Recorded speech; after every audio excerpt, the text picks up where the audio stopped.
चलिए आज हम लोग पढ़ते हैं कैनिज़ारो रिएक्शन के बारे में।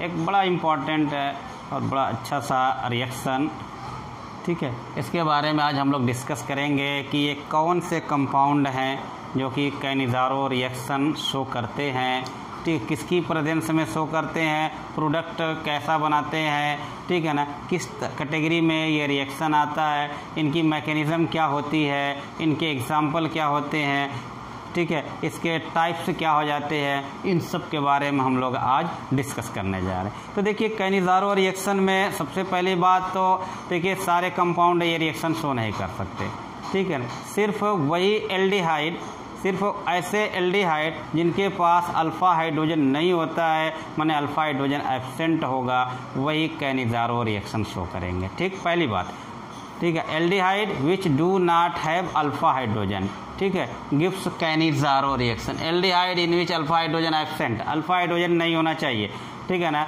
वो कैनिज़ारो रिएक्शन शो करेंगे। दूसरी बात किसकी प्रेजेंस में होता है, ये कैनिज़ारो रिएक्शन जो होता है कंसंट्रेटेड एंड स्ट्रांग बेस की प्रेजेंस में होगा। देखिए अगर एल्डोल कंडेंसेशन से कंपेयर किया जाए, वहाँ से तुलना किया जाए, तो एल्डोल कंडेंसेशन में भी बेस की प्रेजेंस में रिएक्शन हुआ करता था, लेकिन वो क्या था, डाइल्यूट बेस हुआ करता था। यहाँ पे स्ट्रांग और कंसंट्रेटेड बेस हुआ करेगा। दूसरी बात एल्डोल कंडेंसेशन जो था वो in the presence of alpha hydrogen हुआ करता था। एल्डिहाइड और कीटोन दोनों रिएक्शन दिया करते थे, लेकिन कैनिज़ारो रिएक्शन कीटोन शो नहीं कर सकते, सिर्फ जो है एल्डिहाइड शो कर सकते हैं, और भी वही एल्डिहाइड जिनके पास अल्फा हाइड्रोजन नहीं है। तो दूसरा पॉइंट हम लोग कहते हैं ये किसकी प्रेजेंस में होगा, स्ट्रांग और कंसंट्रेटेड बेस की प्रेजेंस में होगा करेगा। तीसरी बात ये रिएक्शन की कैटेगरी मैंने बोला था, ये रिएक्शन डिस्प्रपोर्शनेट रिएक्शन की कैटेगरी में आएगा। व्हाट इज डिस्प्रपोर्शनेशन रिएक्शन, देखिए ऐसा रिएक्शन जिसमें सेम एलिमेंट या कहीं सेम कंपाउंड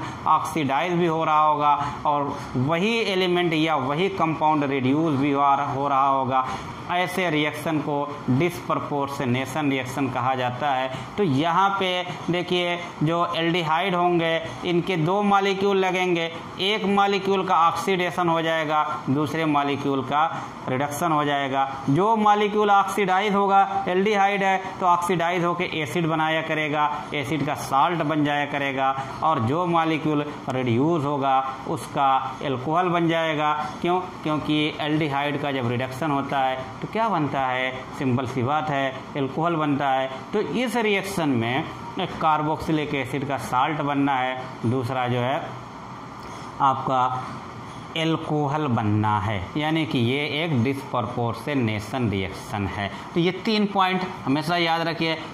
आपको हाइड्रोजन अल्फा हाइड्रोजन एब्सेंट होना चाहिए, स्ट्रांग और कंसंट्रेटेड बेस होना चाहिए, डिस्प्रपोर्शनेशन रिएक्शन है, माने एक मॉलिक्यूल ऑक्सीडाइज होगा तो दूसरा मॉलिक्यूल रिड्यूस होगा, ठीक है। उसके बाद देखिए कहते हैं कि दो कैटेगरी हुआ करेंगी इस रिएक्शन की, कैनिज़ारो रिएक्शन की, एक सिंपल कैनिज़ारो होगा और एक क्रॉस कैनिज़ारो होगा। देखिए एक सिंपल कैनिज़ारो और क्रॉस कैनिज़ारो, ये सिंपल कैनिज़ारो, चलिए, और क्रॉस कैनिज़ारो। देखिए सिंपल कैनिज़ारो में क्या हो जाएगा, दोनों सेम मॉलिक्यूल लेंगे, जैसे एल्डोल कंडेंसेशन में हुआ था कि जब दोनों सेम मॉलिक्यूल होते थे तो उसको सिंपल एल्डोल कंडेंसेशन, और दोनों डिफरेंट हुआ करते थे तो क्रॉस। ऐसे ही यहाँ पे दोनों सेम हुआ करेंगे, सेम मॉलिक्यूल हुआ करेंगे, दोनों बोथ सेम होंगे, और यहाँ पे डिफरेंट मॉलिक्यूल, दोनों डिफरेंट हुआ करेंगे। देखिए दोनों डिफरेंट सेम होंगे, कोई परेशानी नहीं। देखिए कुछ एग्जांपल हम लोग सेम वाले देख लेते हैं कैनिज़ारो रिएक्शन के। जैसे मान लीजिए कि ये फॉर्मेल्डिहाइड HCHO फॉर्मेल्डिहाइड है, और यहाँ पे आपने क्या किया, कंसंट्रेटेड NaOH, ठीक है, कंसंट्रेटेड NaOH या KOH ले लीजिए, स्ट्रांग। देखिए फर्स्ट ग्रुप के hydroxide, sodium hydroxide, potassium hydroxide, sodium hydroxide, ये सब कैसे होते हैं, स्ट्रांग एसिड हुआ करेंगे, स्ट्रांग बेस हुआ करेंगे। तो ये स्ट्रांग बेस आपने लिया, दो मॉलिक्यूल लेंगे, इसके एक मॉलिक्यूल का ऑक्सीडेशन का HCOO H होना है, उसका साल्ट सोडियम हटाइए, सोडियम लाइए, हाइड्रोजन हटाइए, साल्ट बना। दूसरा जो है आपका है कि रिडक्शन होना है, तो CH3OH भाई एक कार्बन है, एक कार्बन का एल्कोहल बना दीजिए। एक कार्बन का आपने साल्ट कार्बोक्सिलिक एसिड का सॉल्ट बनाया, माने ऑक्सीडेशन प्रोडक्ट बनाया, और एक का जो रिडक्शन प्रोडक्ट बनाया। इस तरीके से जो है आपने देखा कि ये सिंपल कैनिज़ारो दोनों सेम मॉलिक्यूल थे। अब देखिए मान लीजिए कि मैं दूसरा एग्जाम्पल एक और लूँ, बेंजल्डिहाइड लेते हैं। देखिए बेंजल्डिहाइड माने C6H5CHO बेंजल्डिहाइड और यहाँ पे कंसनट्रेटेड NaOH ले लिया। अब दो मॉलिक्यूल लेंगे, देखिए यहाँ पे अल्फा हाइड्रोजन है कि नहीं है, नहीं है, बिल्कुल नहीं है। देखिए ये बेंजल्डिहाइड को मैं बना रहा हूँ, ये बेंजीन रिंग हुई, और यहाँ पे देखिए कार्बन है, यहाँ पे ऑक्सीजन और ये हाइड्रोजन। ये आपका तो है फंक्शनल ग्रुप से लगी, ये कार्बन है, इससे लगी हुई जो अटैच कार्बन है ये अल्फ़ा कार्बन है। इससे देखिए 1 bond 2 bond 3 bond 4 bond already है, माने यहाँ पे कोई हाइड्रोजन नहीं है, तो यहाँ पे कहेंगे नो अल्फ़ा हाइड्रोजन, यहाँ पे कोई अल्फ़ा हाइड्रोजन नहीं होगी। इसका मतलब ये बेंजल्डिहाइड कैनिज़ारो रिएक्शन शो करेंगे, और कैनिज़ारो रिएक्शन शो करेगा तो इसके एक मॉलिक्यूल का ऑक्सीडेशन होना है, तो क्या हो जाएगा, देखिए ये C6H5 हो गया, और यहाँ पे CH2OH, ये तो रिडक्शन प्रोडक्ट हुआ। और दूसरा जो है इसका ऑक्सीडेशन होने के बाद देखिए क्या बना, ये COONA बना, ये सोडियम बेंजोएट बन गया। तो इस तरीके से ये आपके सिंपल कैनिज़ारो रिएक्शन के कुछ एग्जाम्पल बने, ठीक है। उसके बाद क्रॉस कैनिज़ारो को हम लेते हैं। अब देखिए एक एल्डिहाइड हो, एक आपका एलिफैटिक एल्डिहाइड और एक एरोमेटिक ले लेते हैं, तो क्रॉस कैनिज़ारो आ जाएगा, उसकी कैटेगरी में आ जाएगा। मान लीजिए कि एक फार्मेल्डी, इसका हम एग्जांपल ले रहे हैं, एक फार्मेल्डिहाइड ले लिया, HCHO ले लिया, दूसरा बेंजल्डिहाइड ले लिया, माने C6H5CHO ले लिया, दोनों में अल्फ़ा हाइड्रोजन नहीं है, यहाँ पे कंसनट्रेटेड NaOH या KOH लिया आपने। इस तरीके से अब देखिए इसमें का एक ऑक्सीडेशन होना है, एक का रिडक्शन होना। अब इम्पॉर्टेंट बात यहाँ पे पॉइंट आउट करिए, यहाँ पे नोट करिए, दिमाग में बात बैठाइए, यहाँ से गलती होना है, ऑप्शन में दोनों मिलने हैं, ठीक है। तो यहाँ पे जो फार्मेल्डिहाइड होगा, ये फार्मेल्डिहाइड जो होगा हमेशा इसका ऑक्सीडेशन होना है और इसका रिडक्शन होना है, ये बात याद रख लेना है बच्चों, ठीक है, बिल्कुल कंफ्यूज नहीं करना है, ठीक है। फार्मेल्डिहाइड का हमेशा ऑक्सीडेशन होना है और बेंजल्डिहाइड का रिडक्शन होना है। जब इसका ऑक्सीडेशन होना है तो ये CH3COONA बनेगा, और इसका रिडक्शन होना है तो ये क्या हो जाएगा, C6H5CH2OH बेंजील अल्कोहल बनेगा। इस तरीके से ये हो गया, ठीक है। तो दो तरह के कैनिज़ारो रिएक्शन की बात हम लोगों ने किया, ठीक है ना। अच्छा, कुछ और रिएक्शन देखते हैं जहाँ पे कैनिज़ारो रिएक्शन हो रहा है। जैसे मान लीजिए एक ये CHO और ये कार्बन, यहाँ भी एल्किल ग्रुप, यहाँ भी एल्किल ग्रुप, यहाँ भी एल्किल ग्रुप, माने यहाँ भी CH3, यहाँ भी CH3, यहाँ भी कोई भी लगा दिया जाए। चलिए मैं इस फॉर्म में ही लिख देता हूँ, CH3 लगा दिया, CH3 अटैच किया, CH3 अटैच किया। बताइए फंक्शनल ग्रुप है, ये अल्फ़ा कार्बन है, इससे कोई डायरेक्ट हाइड्रोजन अटैच नहीं है। इसका मतलब ये है कि इसके पास अल्फ़ा हाइड्रोजन नहीं है। जैसे ही आप NaOH लाओगे, कंसनट्रेटेड NaOH लाओगे, क्या हो जाएगा, इसका कैनिज़ारो रिएक्शन हो जाएगा, एक मॉलिक्यूल का ऑक्सीडेशन और दूसरे मॉलिक्यूल का रिडक्शन। तो ये CH3 और CH2OH प्लस क्या हो जाएगा, CH3 और COONA, ये प्रोडक्ट बन जाएगा, ठीक। इट इज़ क्लियर, कोई परेशानी होनी तो नहीं चाहिए। अगर कहीं आती है परेशानी बताइए ज़रा सा। उसके बाद मैंने कहा था कैनिज़ारो रिएक्शन में क्या क्या एक्सेप्शन है, उसके बारे में भी देखेंगे। देखिए यहाँ पे कम से कम एक्सेप्शन का मतलब क्या होता है, ऐसे कंपाउंड जिनको कैनिज़ारो रिएक्शन शो करना चाहिए तो शो नहीं किया, जिसको शो नहीं करना चाहिए था उन्होंने शो कर दिया, तो एक्सेप्शन बन गए, ठीक है ना। तो दो एक्सेप्शन हम लोग लेके चलते हैं, बड़े इंपॉर्टेंट हुआ करते हैं, उनको भी देखते हैं। तो एक्सेप्शन, कैनिज़ारो रिएक्शन के एक्सेप्शन देखते हैं। तो इसमें देखिए ये एल्डिहाइड एक मैं ले रहा हूँ CHO और यहाँ पे H लिया, यहाँ पे एक एल्किल ग्रुप अटैच किया, यहाँ पे CH3।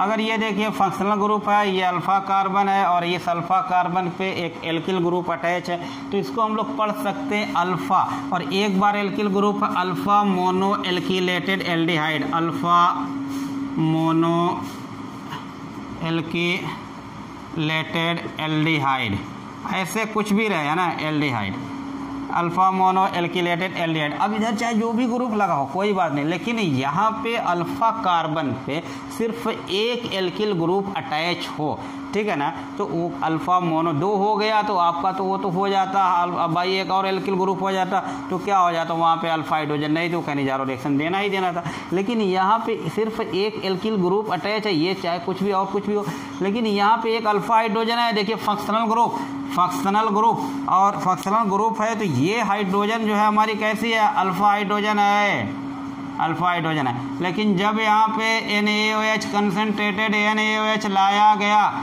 तो यहाँ पे देखा गया कि ये अल्फ़ा हाइड्रोजन होते हुए भी ये क्या करता है, कैनिज़ारो रिएक्शन देता है, साथ साथ में ये एल्डोल कंडेंसेशन भी देता है। जब कैनिज़ारो रिएक्शन देता है तो इसका प्रोडक्ट भी बनेगा और CH3 ये R और ये H और ये CH2OH बना। दूसरा प्रोडक्ट क्या हुआ, CH3R CH और CH2 COONA ये बना, दोनों प्रोडक्ट बन गए। अब देखिए एक बात पॉइंट आउट करिएगा, फिर गौर करिएगा, फिर ख्याल करिएगा, वरना फिर यहाँ पे गलतियाँ होनी हैं, ठीक है। ये तो एक्सेप्शन होगा। मैंने कहा कि ये कंपाउंड अल्फ़ा मोनो एल्किलेटेड जो एल्डिहाइड होंगे वो कैनिज़ारो रिएक्शन भी शो करते हैं। और देखिए इनमें तो कोई ऐसी बात नहीं थी, एल्डोल कंडेंसेशन तो शो करना ही करना था, क्योंकि एल्डोल कंडेंसेशन के लिए जो शराइत हैं, जो कंडीशन है अल्फ़ा हाइड्रोजन होना हो इनके पास है। अब देखिए यहाँ पे अगर कंसनट्रेटेड है तब तो आप कैनिज़ारो का प्रोडक्ट बनाइएगा, अगर कंसनट्रेटेड है तो कैनिज़ारो के प्रोडक्ट बनाइएगा, ठीक है। लेकिन अगर यहीं पे डाइल्यूट हो जाता तब आप क्या करते, एल्डोल कंडेंसेशन के प्रोडक्ट बनाने हैं भाई, है ना, ठीक है ना। तो वो बात इसलिए याद रखनी होगी कि जो कैनिज़ारो जो होना है वो किस पे होना है, कंसनट्रेटेड NaOH या KOH पे होना है, जबकि जो है आपका एल्डोल कंडेंसेशन डाइल्यूट पे होना है, ठीक है ना। एक और एग्जाम्पल हम लोग लेते हैं जो कि एक्सेप्शन का है, जहाँ पे देखिए इसको देना नहीं चाहिए था लेकिन एल्डोल कंडेंसेशन दे दिया। ये क्लोरल सुना होगा आप लोगों ने, ट्राई क्लोरो एसिटेल्डिहाइड को क्लोरल बोलते हैं, ठीक है ना। ये है, इट इज़ अ क्लोरल। अब ये ट्राई क्लोरो एसिटेल्डिहाइड, यहाँ पे फंक्शनल ग्रुप है, अल्फ़ा कार्बन है, यहाँ पे कोई हाइड्रोजन अटैच नहीं है, इसका मतलब यहाँ पे अल्फ़ा हाइड्रोजन नहीं है। इसका मतलब ये हुआ कि इसको क्या करना चाहिए, कैनिज़ारो रिएक्शन देना चाहिए, लेकिन ये कैनिज़ारो रिएक्शन नहीं देता है, कहते हैं डू नॉट गिव्स कैनिज़ारो। सुन लो बच्चों, ठीक, सुन लो बच्चों, डू नॉट गिव कैनिज़ारो, ये कैनिज़ारो रिएक्शन नहीं दे रहा है, ठीक है ना। और जब कैनिज़ारो नहीं दे रहा तो NaOH के साथ ये क्या बना रहा है भाई, NaOH के साथ देखिए ये हाइड्रोजन आया यहाँ पे और ये क्या CHCl3 मैंने क्लोरोफॉर्म बनाया, ठीक है ना। और बचा क्या HCOONA बना, सोडियम फॉर्मेट बना। तो देखिए अगर कैनिज़ारो दिया होता तो यहाँ तो आपका क्या हो जाता, मेथिल अल्कोहल बन जाता और सोडियम फॉर्मेट बन जाता, लेकिन ऐसा नहीं हुआ, इन्होंने क्या किया, क्लोरोफॉर्म बनाया। तो डू नॉट गिव कैनिज़ारो, ये क्लोरल, ठीक है ना। क्लोरल ट्राई क्लोरो एसिटेल्डिहाइड को क्लोरल बोलते हैं। तो 2 एक्सेप्शन आपके मिल गए, ठीक है ना। इन एक्सेप्शन पे नज़र बनाए रखिएगा। अब आते हैं जरा कैनिज़ारो के रिएक्शन की बात। मैंने शुरुआत में कहा वीडियो के कि इसकी मैकेनिज्म भी देखेंगे। देखिए बड़ी इंपॉर्टेंट होती है इसकी मैकेनिज्म, से क्वेश्चन आ चुके हैं और ख़ास तौर से उसका एक स्टेप जो होता है, उसकी मैकेनिज्म जो बनी स्टेप, मैकेनिज्म के अंदर एक स्टेप है, वही स्टेप बार बार पूछा जाता है और बड़ा इंपॉर्टेंट हो जाता है, तो उस पर ज़रा सा नज़रें रखिएगा। आइए हम लोग देखते हैं मैकेनिज्म कैनिज़ारो रिएक्शन की। देखिए मैकेनिज्म से पहले तो हम लोग जैसे मान लीजिए कि C6H5CHO एक जो है लिख लिया, ऐसा एल्डिहाइड जिसके पास अल्फ़ा हाइड्रोजन नहीं है और ये कंसनट्रेटेड आपने NaOH लिख लिया है तो 2 मॉलिक्यूल लगता है, एक मॉलिक्यूल का ऑक्सीडेशन हो गया C6H5 और CH2OH बना, और दूसरे मॉलिक्यूल का एक रिडक्शन हो के ये बना, ऑक्सीडेशन हो के CH3 और Na बना। अगर ये पोटेशियम होता तो Na की जगह K हो जाता। तो इसकी मैकेनिज्म कैसी हो रही है बच्चों, देखिए ज़रा सा बढ़िया से, है ना, ख्याल करिएगा, गौर करिएगा, है ना। यहाँ पे पहला स्टेप जो हो रहा है इसमें क्या होता है कि ये जो C6H5COH ये बेंजल्डिहाइड है, ठीक है। थोड़ा सा देखिएगा, मैं स्लो कर रहा हूँ, अगर आप चाहोगे तो आगे वीडियो बढ़ा सकते हो, फास्ट कर लोगे, लेकिन फ़िलहाल देखिए बड़ी इंपॉर्टेंट मैकेनिज़्म है, इसलिए थोड़ा सा आराम से इसको मैं करना चाह रहा हूँ, बढ़िया से समझ सको, ठीक है। अब यहाँ से जो सोडियम हाइड्रोक्साइड है, इससे सोडियम आयन और OH आयन, तो ये OH आयन एक एक्सटर्नल रीजेंट जब यहाँ पे आया तो इस एक्सटर्नल रीजेंट की प्रेजेंस से यहाँ पे इलेक्ट्रॉन का ट्रांसफ़र हो गया, इलेक्ट्रोमेरिक इफेक्ट है। जब इलेक्ट्रॉन का ट्रांसफर हुआ, यहाँ माइनस आया, यहाँ प्लस आया, ठीक है। तो अब ये OH माइनस कहाँ पे अटैच होगा, यहाँ पे जाके अटैच होगा। अटैच होगा तो आप अटैच कर दीजिए ना, C6H5 कर दिया ना, हमने कर दिया, आपने नहीं किया तो ये OH हो गया, ये H हो गया। पहले कंडीशन में तो ये बन चुका। दूसरे स्टेप में क्या होगा, ये जो C6H5, ठीक है ना, और चलिए H और O नेगेटिव और OH ये है कंपाउंड। दूसरा जो है बेंजल्डिहाइड का जो मॉलिक्यूल है उसको ले लीजिए ज़रा सा, CH डबल बॉन्ड हो, ये ठीक है, ये कंपाउंड ले लिया। अब देखिए इनके लिए ये एक्सटर्नल रीजेंट बना हुआ है, यहाँ पे इलेक्ट्रॉन का ट्रांसफ़र हुआ ना, हो गया, नेगेटिव आ गया, पॉजिटिव आ गया, ठीक है। ये स्टेप कैसा था भाई, फास्ट स्टेप था, बड़ी तेज़ी के साथ होना था। अब देखिए यहाँ पे प्लस आ गया था, ये इलेक्ट्रॉन का ट्रांसफ़र होकर जब ये नेगेटिव आया, यहाँ पे प्लस आ गया तो ये वाला कैसा हो जाएगा, माइनस हो जाएगा, माइनस हो जाएगा, ठीक है। अब जो है ये स्टेप कैसा होता है, स्लो स्टेप होता है भाई, स्लो, ये ख्याल करना, यही इम्पॉर्टेंट है, ये स्लो स्टेप है, याद रखिएगा। और यहाँ का जो ये हाइड्रोजन एनायन हुआ, ये ट्रांसफ़र होकर कहाँ पे चला जाता है, यहाँ पे चला जाता है। यहाँ पे ट्रांसफ़र हो जाने के बाद ये बना C6H5 और ये देखिए ये इलेक्ट्रॉन ट्रांसफ़र होकर डबल बॉन्ड बनाया, तो चलिए डबल बॉन्ड भी मैंने बनाया, और यहाँ पे OH बनाया, ये बना। और दूसरा जो है यहाँ पे ट्रांसफ़र होकर आया तो ये क्या बना, C6H5 और ये CH2O बना, ठीक। ये हमारे 2 स्टेप हुए। अब इस 2 स्टेप का जो ये स्लो स्टेप है, ठीक है ना, स्लो स्टेप हम लोगों ने केमिकल काइनेटिक्स में पढ़ रखा हुआ है, जो ऑर्डर ऑफ रिएक्शन होता है, जो रेट को डिटरमाइन करता है, वो स्लो स्टेप जो होता है वो रेट को डिटरमाइन करता है। पढ़ते थे रिएक्शन जो है एलिमेंट्री रिएक्शन होते हैं और कॉम्प्लेक्स रिएक्शन होते हैं। जो एलिमेंट्री रिएक्शन हो जाता है वो एक ही स्टेप में हो जाता है, कॉम्प्लेक्स रिएक्शन कई स्टेप में हो जाता है। तो कॉम्प्लेक्स रिएक्शन की रेट को डिटरमाइन करने के लिए आपको क्या करना पड़ता है, जो कई स्टेप लिखते हैं उसमें कई स्टेप में जो स्लो स्टेप होता है उसमें देखते हैं वही रेट को डिटरमाइन करता है, वही ऑर्डर ऑफ रिएक्शन को डिटरमाइन करता है। उसमें जो है रेट जो है जितने कंसंट्रेशन पे डिपेंड करती है, ठीक है ना, उसको आप रेट ऑफ रिएक्शन कहते हो। तो यहाँ पे ये रेट को डिटरमाइन करने वाला, तो क्वेश्चन क्या पूछा गया, देखो बच्चों कि क्वेश्चन पूछा गया है कैनिज़ारो रिएक्शन में जो रेट डिटरमाइनिंग स्टेप है उसमें किसका ट्रांसफर होता है, कहते हैं H प्लस आयन का, H माइनस आयन का, कहते हैं बोथ का। तो किसका ट्रांसफर हो रहा है, H माइनस का ट्रांसफर हो रहा है। Very very important, very very important, किसका ट्रांसफर हो रहा है, H माइनस का ट्रांसफर हो रहा है। बाकी देखिए यही क्वेश्चन आना था यहाँ से। तीसरा स्टेप हम लोग देखते हैं, यहाँ पे जो आपके कंपाउंड ये बने C6H5, ये तो बेंजोइक एसिड बनता हुआ दिख रहा है, बना हुआ है, ये बना हुआ है, और यहाँ पे ये C6H5 और फिर CH2 और ये O। अब देखिए ये कहते हैं कि फास्ट स्टेप फिर आ गया, ठीक है। यहाँ का अब हाइड्रोजन ये यहाँ से ट्रांसफर होकर इसके पास पहुँच जाता है, इसके पास पहुँच जाता है तो ये C6H5 CH2 और OH यानी कि बेंजील अल्कोहल बन गया, एक रिडक्शन प्रोडक्ट वाला कंपाउंड बन गया। यहाँ से ये ट्रांसफ़र होकर गया तो ये क्या बचा, ये बचा, ठीक है ना, ये बचा। ज़रा सा देखते हैं C6H5 और CO ये माइनस, ये बचा। अब क्या है, यहाँ का जो सोडियम आयन है ये यहाँ पे आएगा और यहाँ पे आने के बाद क्या हो जाएगा, ये Na लग जाएगा, सोडियम बेंजोएट बन जाएगा। तो ये रही पूरी mechanism, very very important mechanism of Cannizzaro reaction. तो कैनिज़ारो रिएक्शन ये 3 स्टेप में मैकेनिज्म हो रही है। पहले स्टेप में देखिए ये, तो दूसरा स्टेप यहाँ का जो था, जो स्लो स्टेप था, रेट डिटरमाइनिंग स्टेप था, वहाँ पे 2 मॉलिक्यूल ने पार्टिसिपेट किया है। ऑर्डर ऑफ रिएक्शन अगर इसकी पूछा जाए तो सेकेंड ऑर्डर का ये हो जाएगा, ठीक है ना ये। और दूसरी बात, ये स्टेप सेकेंड ऑर्डर का हो जाएगा। और यहाँ पे किसका ट्रांसफर हुआ, हाइड्राइड एनायन का ट्रांसफर हुआ है, ठीक है ना, हाइड्राइड एनायन का ट्रांसफर हुआ है। तो इसका मतलब ये हुआ कि ये स्लो स्टेप में हाइड्राइड एनायन का ट्रांसफर हुआ है। तो ये क्वेश्चन पूछेंगे कि प्लस का H माइनस का किसका ट्रांसफर हो रहा है, H माइनस। अगर कहते हैं फर्स्ट स्टेप में किसका ट्रांसफर हो रहा है तो क्या है, देखिए यहाँ पे कह रहे H+ आयन ट्रांसफर हो रहा है, यहाँ पे H- आयन ट्रांसफ़र हुआ है, ठीक है। एक क्वेश्चन आया होगा, बेस्ट हाइड्रोजन एनायन डोनर।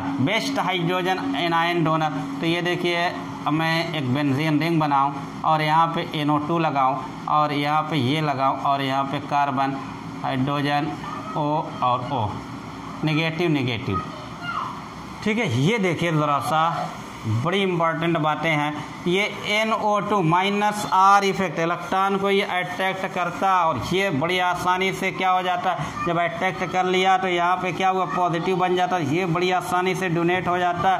तो बेस्ट हाइड्राइड आयन डोनर, ये इसको हम लोग कहेंगे, ये क्या है, बेस्ट हाइड्राइड आयन डोनर। ये एक बात याद रखिए, बेस्ट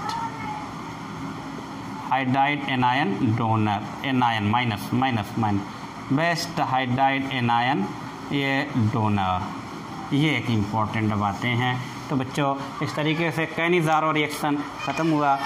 कैनिज़ारो रिएक्शन से अब आप सारे क्वेश्चन बड़ी इजीली कर सकते हो, ठीक है। आगे हम लोग देखते हैं ज़रा सा टिशनको रिएक्शन के बारे में देखेंगे नेक्स्ट वीडियो में, ठीक है ना। उसके लिए कल आप इंतज़ार करिए, ठीक है।